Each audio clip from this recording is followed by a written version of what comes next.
सर्वप्रथम माँ सरस्वती को मेरा टोटी टोटी प्रणाम। Welcome to my YouTube channel counting teacher. मैं विद्या चौधरी आज पढ़ाने जा रही हूँ क्लास 9 है, जो कि चैप्टर फर्स्ट है संख्या पद्धति। लेकिन हर बार की तरह अपने जो वीडियो की शुरुआत मोटिवेशन लाइन के साथ, तो मैं संख्या पद्धति वाले इंट्रोडक्शन वाला वीडियो में पहले करवाऊंगी, ताकि हर एक बच्चे को इनमें जो नोट्स होते हैं वो समझ में आ जाए, ताकि वो आपके प्रश्नावली जब आप सॉल्व करें तो उसमें आसानी हो। तो आज मैं आपको कुछ ऐसे नोट्स बताऊंगी, संख्याएं बताऊंगी, जिससे आपके प्रश्नावली आप जब सॉल्व करेंगे तो आपको आसानी होगी। तो हम चलते हैं अपनी प्रश्नावली सॉल्व करने के पहले नोट्स की तरफ। लेकिन ये तो मोटिवेशन लाइन है, मोटिवेशन लाइन का होना बहुत जरूरी है अपने जीवन में।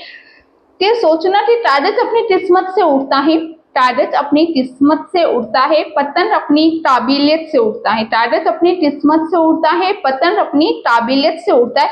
इसलिए किस्मत साथ दे या ना दे, इसलिए किस्मत साथ दे या ना दे, लेकिन काबिलियत जरूर साथ देती है, लेकिन काबिलियत जरूर साथ देती है। तो कभी भी अपनी मेहनत पर शक मत करना, डाउट मत करना। आप जो भी कर रहे हैं अपने तन मन से करो, जी जान से करो, आपको सफलता जरूर मिलेगी। हाँ, कभी कभी कुछ रास्ते कठिन होते हैं जिन्हें वक्त लगता है, लेकिन आप अपने लक्ष्य के प्रति हमेशा कायम रहे, हमेशा तैयार रहो, फिर आपको आपकी मंजिल मिलेगी। और मैं इस तरह के वीडियोस लेके आई हूँ कि नोट्स, छोटे छोटे नोट्स मैंने बताए हैं, इनको आपकी पाठ्य पुस्तक से ही मैंने नोट्स बताए, ताकि हर एक बच्चे को समझ में आए और प्रश्नावली सॉल्व कर सके। तो हम चलते हैं अपनी एक सबसे पहले संख्या पद्धति। तो संख्या पद्धति हमारे चैप्टर का नाम है, जिस संख्या पद्धति का महत्व होना, उसे समझना बहुत ही जरूरी है। तो संख्या क्या होता है, इसे पढ़ना। यह एक ऐसा प्रतीक हो जो किसी वस्तु को मापने, गिनने, ये नामकरण के लिए उपयोग किया जाता है। किसी वस्तु को मापने के लिए, गिनने के लिए, नामकरण के लिए 1 2 3 4 10 15 ये सब सारे क्या है, ये किसी वस्तु को मापने के लिए ही तो यूज करते हैं, गिनने के लिए। तो ये एक संख्या है, उसी प्रतीक को हम संख्या कहते हैं। जिस तरह हर एक चीज का प्रतीक होता है, जैसे कि पानी गिलास में भी भरता है, तपेली में आटे, तो उसी तरह की यहाँ पर हम कैसे पता चलेगा जिसमें कितने गिलास पानी चाहिए वगैरह। तो आपको ये संख्या क्या है, जो किसी वस्तु को मापने, गिनने या नामकरण के लिए उपयोग किया जाता है, उसी प्रतीक को हम संख्या कहते हैं।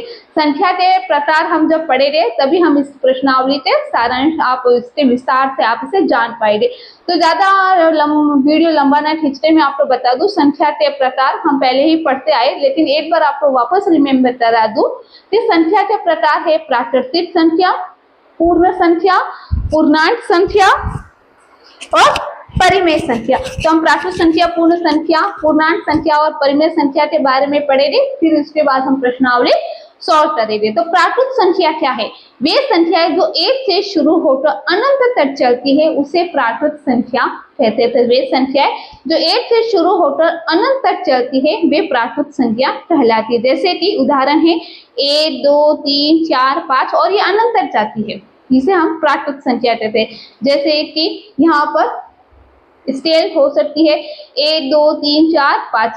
इसमें मेन गुण क्या होता है, ये 1 से शुरू होती है, ये कहाँ से शुरू होती है, ये 1 से शुरू होती है, ये धनात्मक होती है। प्राकृत संख्या जो होती है हमेशा धनात्मक होती है, ऋणात्मक नहीं होती। इस सबसे छोटी संख्या की अगर बात करें तो 1 होती है, और सबसे बड़ी संख्या बताना असंभव होती है, क्योंकि ये जो संख्या होती है अनंत तक चलती है। फिर इसके बारे में हम पूर्ण संख्या पढ़ेंगे। तो पूर्ण संख्या क्या है, वह संख्या जो 0 से शुरू होकर या 0 से शुरू अनंत तक चलती, उसे हम पूर्ण संख्या कहते हैं। प्राकृत संख्या क्या थी, 1 से शुरू होती थी, लेकिन पूर्ण संख्या क्या है, 0 से शुरू हो रही है, इसे हम पूर्ण संख्या कहेंगे। जब तक आप संख्याओं का ज्ञात नहीं होगा, आप इसे प्रश्नावली को सॉल्व नहीं कर पाएंगे, क्योंकि हर एक हम जब लिखते हैं किसी संख्या को, तो उस संख्या का नाम क्या, उसके बारे में हमें जानकारी होना बहुत जरूरी है। और अब इसके गुण की बात करें, 0 न तो धनात्मक है और न ही ऋणात्मक है। 0 एक पूर्ण संख्या है जो कि न तो धनात्मक है और न ही ऋणात्मक है। अरे इसकी पूर्ण संख्या की सबसे छोटे पूर्ण संख्या की अगर बात करें तो वो 0 होता है। वह बड़ी संख्या बताना असंभव, क्योंकि मैंने बताया है कि वह संख्या 0 से शुरू होकर अनंत तक चलती है, ये अनंत तक जाती है। तीसरा निशान आगे जा रहा है, मतलब ये अनंत तक जाती है।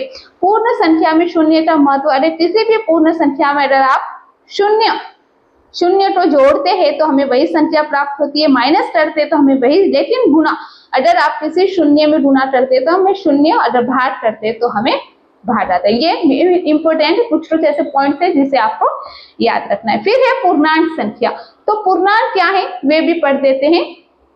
वे संख्याएं जो शून्य के साथ धनात्मक व ऋणात्मक के रूप में अनंत तक जाती है, ऐसी संख्याएं पूर्णांक संख्या कहलाती है। यहाँ पर आप देख सकते हैं उदाहरण के रूप में अगर 1 2, यहाँ पर ये माइनस है, इस तरफ ये प्लस है, -1 -2 0 1 2 ये अनंत तक चलती है। यहाँ पर 1 होगा और यहाँ पर ये 2। तो ये ऋणात्मक देखो इस तालिका ये जो एक मैंने लाइंस बनाई है आप इसे अच्छी तरह समझ सकते हैं। देखो ये शून्य आ गया, शून्य सेंटर में ये इस तरफ जा रही है तो ये धनात्मक है और इस तरफ ये ऋणात्मक और अनंत तक जाती है, इसकी भी कोई सीमा नहीं है।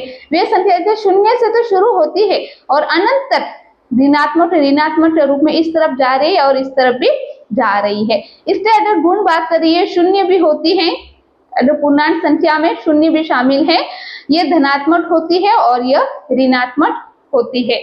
ओके, तो ये हमारे हमने पूर्णांक। अब हमारे मेन पॉइंट आते हैं हम परिमेय संख्या पर।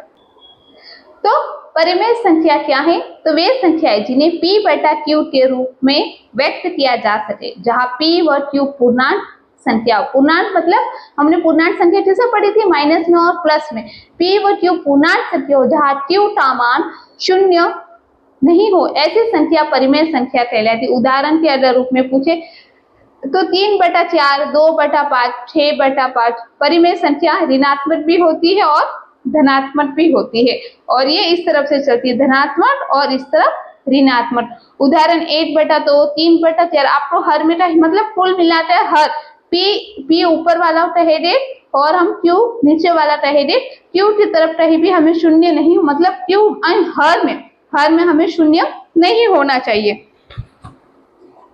ये इस तरह की परिमेय संख्या नहीं होती है, इस तरह की परिमेय संख्या नहीं होती। चाहे 1/2 ले लो, 3/4 ले लो, 5/4 ले लो, ये सारी क्या है? ये सारी है परिमेय संख्या। ये सारी क्या है? परिमेय संख्या, जिसे हम ऊपर वाला p होता है और नीचे वाला q होता है। तो p/q के रूप में परिमेय संख्या होती है और इसे जहां q का मान, जहां q बराबर शून्य के बराबर नहीं हो। अगर हमने एक लाइन सरल रेखा संख्या रेखा पर आपको पद्धति करना हो कि अगर आपको 1/2 तो हम यहाँ से शून्य मान देते हैं और यहाँ 1 मान देते हैं, सपोज करो, ठीक है। और हमें बोला है 1/2, मतलब पहले हमें कितने टोटल भाग करने हैं? 1 के हमें 2 भाग करने हैं, तो ये 1 और ये 2, तो 1/2 जो होगा हमारा ये यहाँ आएगा 1/2, बस 1/2 हमारा यहाँ आएगा। इस तरह ये संख्या रेखा पर अंकित होगा। ये अगर यही होता कि 3/4 अगर होता और संख्या रेखा पर अंकित करना होता तो हम शून्य और यहाँ पर लिखते थे 1 और इसके 4 भाग करते, 1 2 3 और ये 4। तो हम यहाँ पर क्या लिखते? यहाँ पर हम लिखते 0/4, तो हमारा शून्य आ जाता। यहाँ हम लिखते 1/4, यहाँ हम लिखते 2/4, यहाँ हम लिखते 3/4 और यहाँ पर हम लिखते 4/4। मतलब 0 और 1 के बीच में हमें 4 भाग करना है और 3/4 ये हमारा यहाँ पर आएगा, ठीक है। 2/4 का मतलब 1/2, तो देखो हमने कर दिया था सेंटर में। तो ये इस तरह की परिमेय संख्या होती है। और भी इसके कुछ परिमेय संख्या के रूल्स है, जिस तरह हम प्रश्नावली को सॉल्व करते जाएंगे तो आपको वहां समझने में आसानी होगी। तो हम संख्या रेखा पर बहुत सारी परिमेय संख्या को अंकित करेंगे, यही हमें प्रश्नावली में दर्शाना है। जब मैं प्रश्नावली सॉल्व करूंगी तो आपको और अच्छे से इसमें समझा दूंगी। तो आपको परिमेय संख्या बस यही ज्यादा याद रखना है कि वे संख्या जिसे p/q के रूप में व्यक्त किया जा सके, जहां p व q पूर्णांक संख्या हो, जहां q एक ऐसी संख्या हो जहां परिमेय संख्या कहलाती है। परिमेय संख्या ऋणात्मक व धनात्मक होती है और इसे इस तरह से अंकित किया जाता है। तो हम बहुत सारी संख्या 12/24, 11/5 ऐसे बहुत सारी संख्याएं हम परिमेय संख्या की संख्या रेखा पर अंकित करना सीखेंगे, लेकिन हम प्रश्नावली 8.8 में मैं उसे और अच्छे से विस्तार से समझाऊंगी। आज के लिए इतना ही। परिमेय संख्या किसे कहते हैं आपको ये सबसे इस मेन पॉइंट है, और परिमेय संख्या के लिए मुझे पहले वाली सारी चीजें बताना जरूरी था।